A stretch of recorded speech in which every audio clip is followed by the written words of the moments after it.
This evening, opposition leader says if his party wins, they will commit to power sharing. Teacher strike continues. Fire on the West Bank Demerara leaves family homeless. Junior Finance Minister doubts coalition's chances of winning in 2020. In the region, Paraguay and Israel is in spat over embassy move. And internationally, India strikes down ban on gay sex.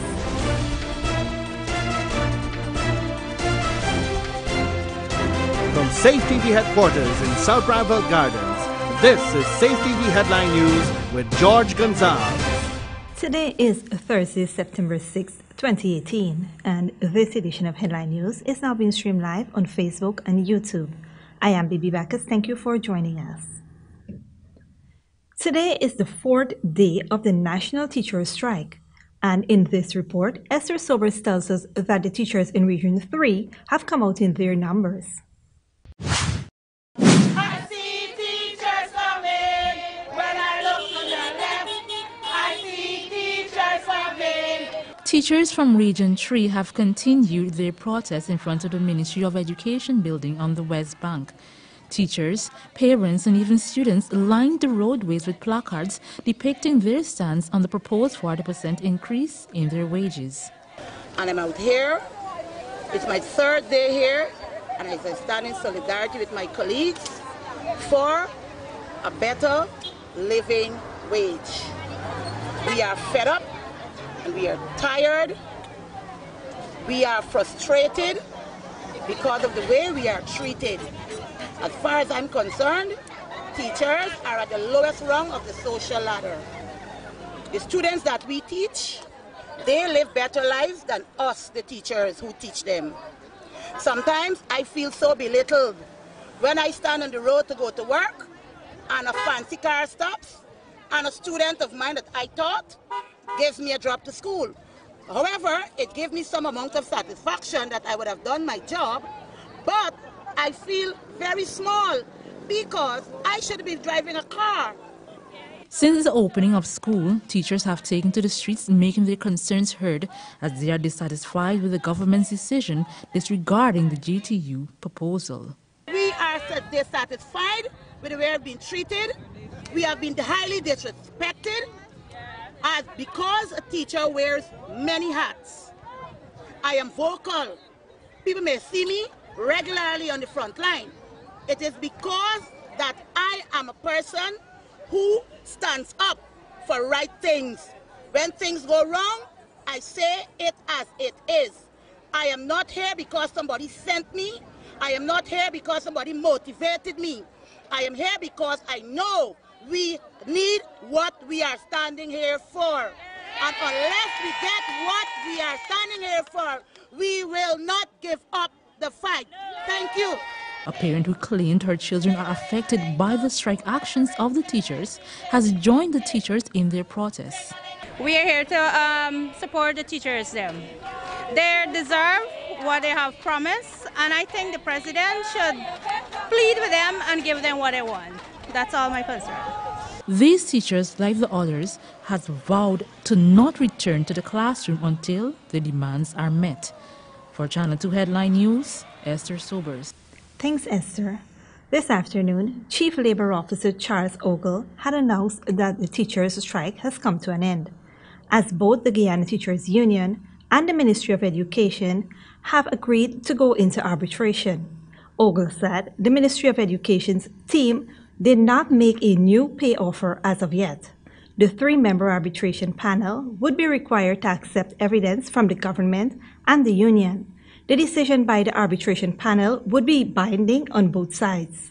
A joint search of the Georgetown prison on Thursday by ranks of the Guyana Police Force and the prison service unearthed the following prohibited items: 19 cellular phones, 5 phone chargers, 1 flash drive, 15 cigarette lighters, 2 packs of cigarettes, 5 pairs of scissors, 7 improvised weapons, 774 grams of cannabis.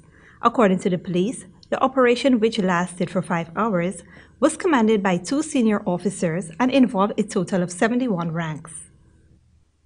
Opposition leader Barrett Jagdeo claims that if his party wins the general elections, the PPP will commit to shared governance.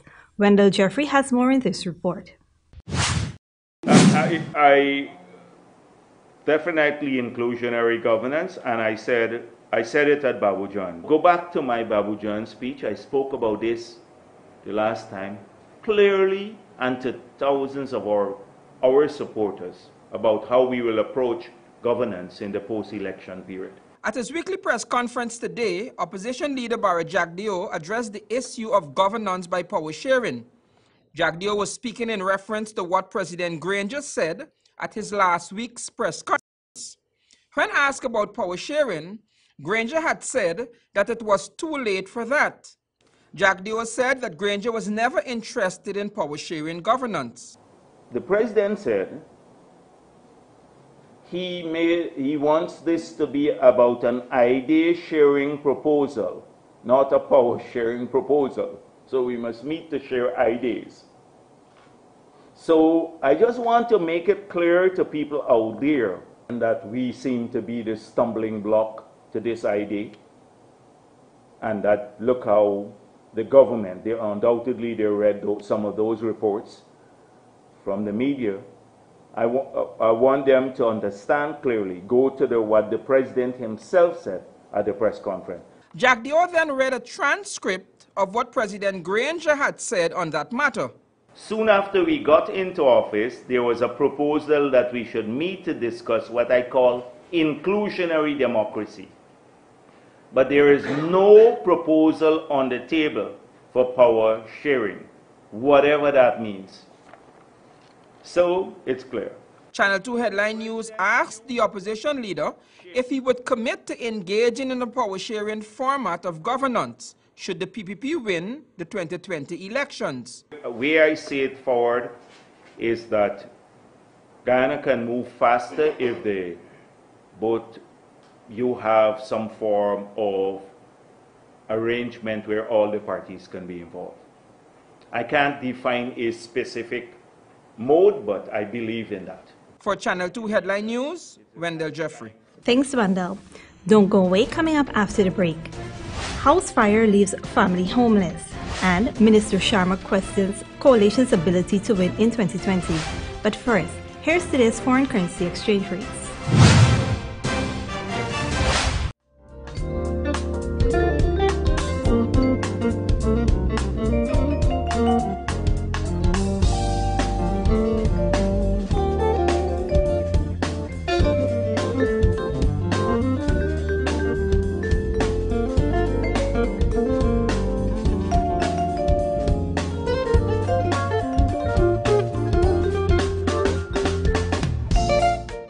For the latest in news from Guyana, the region, and beyond, visit our website, headlinenewsguyana.com. Fresh ingredients and Creole foods at the Cottage Restaurant and Cafe. Finger-licking boil and fry, meats cooked to perfection. No MSG added. We cater for vegetarian stew. Breakfast and lunch available fresh Mondays through Fridays. We open 7 a.m. Get coffee, Milo, or our famous power porridge, filled with a blend of indigenous barks, natural fruit juices. Catering services and delivery available. Call 231-4343. Located at 16 Access Road, Kingston. The Cottage Restaurant and Cafe, bringing back the good old days. The night you have been waiting for is finally here. Heavenly Light Maka presents Tasha Cobbs and her band live in concert. Now on the 14th of September at the National Stadium, 18:30 hours. Redeemers Band, All Women Worship Band, Sean Sobers, Sean English, the Minion Dancers, and many, many more. It's Tasha Cobbs and her band live at the National Stadium in Guyana. Tickets $2,000. Come experience the presence of the Lord as we worship the King together. This is what shopping used to be. More plastic bags than I could carry, or I could use. They always end up in the bin, or as unsightly litter. Then it hit me. Get just one reusable bag. Now whenever I shop, I don't use plastic bags. I always have my reusable bag. It makes shopping a lot easier, and it's better for the environment. Use one less disposable plastic bag. Make the switch to a reusable bag today. For more information, please call us on 226-2189 or 227-8429 or visit our website moc.gov.gy. A message from the Ministry of Communities in collaboration with the Inter-American Development Bank.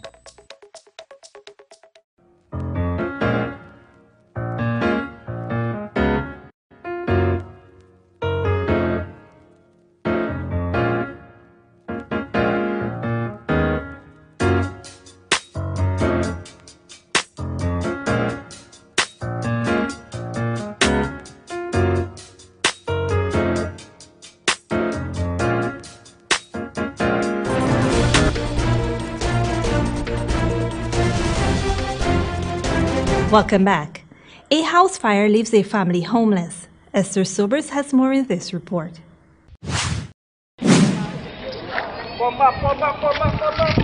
A family of 5 from Sisters Village, West Bank, Danrara, is now homeless after their home was engulfed in flames last evening. The distraught homeowner didn't want to show his face on camera, but still recounted the moment he received the devastating news. I get a call that the building on fire. My brother was at home and the 3 kids. My brother 3 children. And that was it. By the time I get back, everything gone. Nothing could have saved. What time the fire started? Approximately around 9. The fire lasted for almost 30 minutes, but in that time the flames completely destroyed the wooden house. Now dealing with the concept of being homeless, Duncan believes he may know how the fire started. Well, to be honest, I'm not too sure where exactly it caused. Maybe I know a lamp was still lighting because there wasn't any electricity there. The family was unable to save many of their possessions. Clothing, a stove, and even a Bible was amongst the many items badly scorched. Whilst Duncan's family lost their home, the family next door is thankful that their house was spared for most parts. However, they have already begun cleaning the scorched parts of the house. Meanwhile, while the loss of the house is estimated to be in the millions, Duncan noted that his family will not be able to rebuild their house as they suffered a heartbreaking loss a few years earlier. I'm going to be really stiff because only like the other day, we had put on a funeral for Mom. When was the other day? Like a year ago. Right. It just take everything for Mom burial. For Channel 2 Headline News, Esther Sobers. Thanks, Esther. International call center company Teleperformance intends to employ some 20,000 Guyanese within the next 5 years. Presently, the call center has hired just under 600 Guyanese. The call center stated that by next year, it hopes to employ some 5,000 persons for its Guyana operations. Teleperformance is a French-owned company operating in 72 countries worldwide. It provides services for several Fortune 500 companies, including Target and UPS. Minister within the Ministry of Finance, Jaipal Sharma, has a grim outlook for APNU AFC in 2020. Here is Wendell Jeffrey with more. On a scale of 1 to 10, 10 being the best, what are your chances, the coalition chances, as of today, of winning back the government? What capacity you asking me that question? Leader of the Justice for All Party and Junior Finance Minister Jaipal Sharma told Channel 2 Headline News in an exclusive interview that his government stands a very thin chance of winning in 2020. It is very thin. It's a very thin line we're walking on. A very fine rope. The junior Minister of Finance, who prides himself as a numbers guy, said that the coalition won the last general elections by a rather thin margin. In 2015, other people don't understand. People may believe we won by 4,200 votes. Yes, if you look at the APNU AFC, and then if you look at the PPPC, there's a difference of 4,000, maybe 300. Okay? Good. But there were some other small parties that contested elections that didn't get any seats in the National Assembly. But nevertheless, if you look at the accumulation of those seats, it will be about 2,000. Then we would have to be cross-matching those results. The bloc, which is the PVPC and the small parties, and the APNU plus AFC. That difference is only 2,200. That is how thin it was. Sharma said that the 2015 elections turnout showed an increase of 40 to 60,000 more people, and that the PPP benefited more from that voter turnout. They had probably a turnout greater than the 2011 turnout, within the range of maybe 60 to 40,000. More people voted than 2011. That vote, actually, the PPP got more of the people that turned out, and we also got some of that, right? But they had greater turnout, both sides, but the PPP got more of that additional voters that turned out when you look at the numbers. The outspoken minister said that the PPP is likely to see an even greater increase in voters in 2020. That is what we have to consider. With now the closure of Wales, the closure of Enmore, the closure of Rosal, these are all, I think, majority of them are Indo-Guyanese. Maybe they didn't voted, but I'm going to tell you what, they're going to vote this election come 2020. And they wouldn't be voting for the coalition. That is my fear. Additionally, the Law and Justice for All Party cabinet member said that the decisions of the Granger administration are not helping. With this present situation with teachers, I don't know how they're going to want to deal with it. David Hines, he's saying to the electorate, who are teachers, if the government don't give you what you want, as he put it, meager demand, they must know how they must vote 2020. The minister then offered this dire summation. So, that question is a very technical question. And so, this is the situation. I don't know if we will have additional turnout to the polls, but whatever additional, I don't believe will come into the AP and UFC. For Channel 2 Headline News, Wendell Jeffrey. Thanks, Wendell. Don't go away. After the break, Paraguay and Israel spats over embassy move. And India decriminalizes gay sex. But first, here's this week's bridge retraction schedule sponsored by Forbes Vulcanizing, located at 248 Duncan Street, Newtown, Georgetown.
Fresh ingredients and Creole foods at the Cottage Restaurant and Cafe. Finger-licking boil and fry, meats cooked to perfection. No MSG added. We cater for vegetarians too. Breakfast and lunch available fresh Mondays through Fridays. We open 7 a.m. Get coffee, Milo, or our famous power porridge, filled with a blend of indigenous barks, natural fruit juices. Catering services and delivery available. Call 231-4343. Located at 16 Access Road, Kingston. The Cottage Restaurant and Cafe. Bringing back the good old days. Wouldn't it be nice if we didn't have so much waste to dispose of in the landfill? Well, composting can help us reduce the waste we dispose of by turning our organic waste into compost, which can be used to improve the quality of our soil.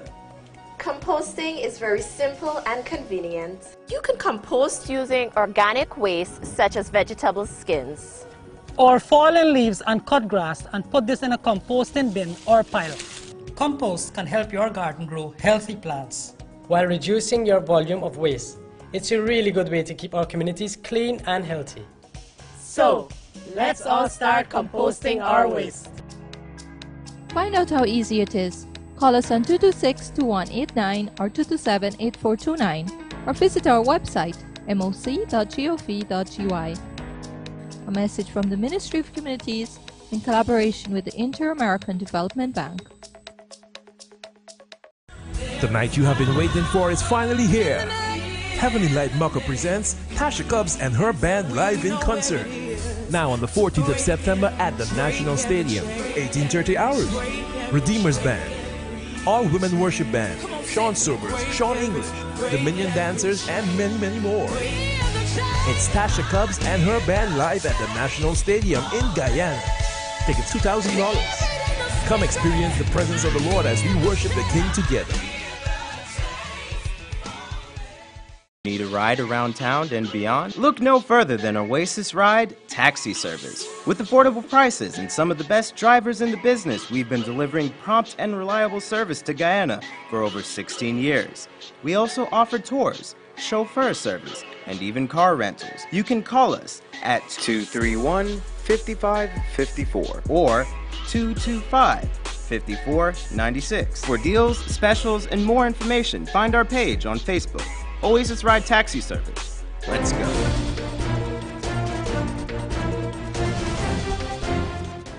Welcome back. Now here's George Gonzalez with the regional and international headlines of the day. Today's regional and international news is sponsored by Top Notch Auto Sales. Top Notch Auto Sales, located at 145 Regent Road, Georgetown. In regional news, Paraguay's new government has announced that it will move its embassy in Israel back to Tel Aviv just 3 months after shifting it to Jerusalem. President Mario Abdo Benitez, who was sworn in last month, said he wanted to help achieve a, quote, just and durable peace in the Middle East. In response, Israel said it would close the Israeli embassy in Paraguay. However, the Palestinian Authority said it would immediately open an embassy in the South American country. Israeli Prime Minister Benjamin Netanyahu said Paraguay's move had cast a shadow on the country's relations. Paraguay's previous leader, Horacio Cartes, decided to move the embassy in Israel in May, shortly after U.S. President Donald Trump did the same. Mr. Abdo Benitez was president-elect at the time and made clear that he did not agree with the decision. And in international news, India's Supreme Court has decriminalized gay sex. The ruling overturns a colonial-era law known as Section 377, under which gay sex is categorized as an, quote, unnatural offense punishable by 10 years in prison. Furthermore, the court has now ruled that sexual orientation discrimination is a fundamental violation of human rights. Although public opinion in India's biggest cities has been in favor of scrapping the law, there remains strong opposition among religious groups and in conservative rural communities. And finally, Great Britain has just opened the world's largest working offshore wind farm. The Walney facility already had 102 turbines before the completion of another 87 earlier this year. The wind farm now covers an area of 55 square miles. It can generate enough power for 600,000 homes. Sitting in the Irish Sea, 12 miles off Barrow-in-Furness, the wind farm overtakes the current largest operational facility, the London Array, in the Thames estuary. Danish owner Ørsted began onshore construction of the project in 2015. Channel 2 Headline News, George Gonzalez. Thanks, George. Here's your 3-day weather forecast.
And that's Channel 2 Headline News for this Thursday evening. As we take our leave, we invite you to find Channel 2 Headline News on Facebook, YouTube, and our website, headlinenewsguyana.com. You can also tune in tomorrow morning at 6:30 for a rebroadcast and Friday evening at 7 for more news. For now, I'm Bibi Bacchus, signing out from your newscast saying thank you for staying tuned and do have a blessed evening.